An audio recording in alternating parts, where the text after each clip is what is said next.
Si tu as le projet de retourner t'installer dans ton pays d'origine, alors que tu vis à l'étranger, cette vidéo est pour toi.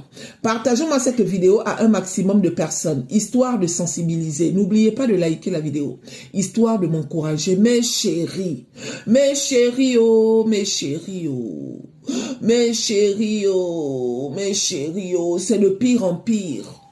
C'est de pire en pire, mes chéris. Le couple que vous voyez au-dessus de mon écran là, ils vivent en Angleterre. C'est un mari et une femme. Ils vivent là-bas en Angleterre, ça fait déjà des années. Étant là-bas, ils ont l'habitude de faire les tours au pays. Mais à chaque fois qu'ils vont au pays, soit ils descendent dans la famille, soit ils descendent à l'hôtel. Du coup, le monsieur et sa femme ont décidé d'investir au pays.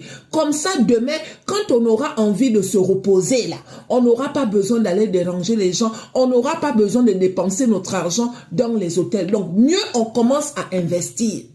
Dans ça, là, le monsieur a décidé de demander à son petit frère de gérer ses affaires pendant que le monsieur est là-bas en Angleterre. Donc, étant en Angleterre, il envoie souvent de l'argent à son petit frère, son propre petit frère.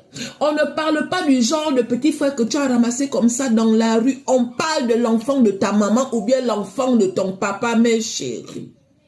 Eh Seigneur, il envoie l'argent, il envoie l'argent, il envoie l'argent. Dans tout ça, là, le petit frère envoie souvent des photos, des maisons, des investissements que le grand frère fait. Le grand frère a confiance. À quel moment un grand frère doit se méfier de son petit frère? Logiquement, les personnes qui doivent nous faire peur, c'est les gens qui sont d'une autre famille en fait. À quel moment quelqu'un qui est de ta famille, quelqu'un qui a ton sang, quelqu'un qui est sorti du même ventre que toi doit te faire peur? Et pourtant aujourd'hui, c'est ça.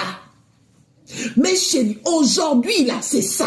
L'ennemi, ce n'est pas seulement quelqu'un qui vient d'ailleurs. L'ennemi, c'est aussi l'enfant de ta maman. L'ennemi, c'est aussi l'enfant de ton papa. L'ennemi, c'est aussi la chair de ta chair, le sang de ton sang.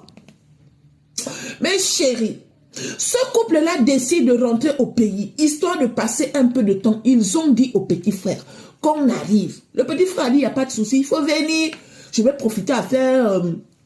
le dernier nettoyage et tout, nanani, nanana. Le couple a dit, il n'y a pas de souci. Donc, le couple arrive au pays. C'est le petit frère qui part les chercher à l'aéroport.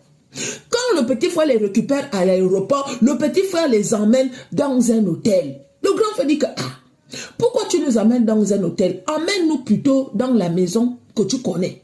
Parce que comme on est venu là, c'est aussi pour voir l'évolution, un genre. Le petit frère dit que oui, il n'y a pas de souci. En fait, j'avais demandé à quelqu'un de nettoyer.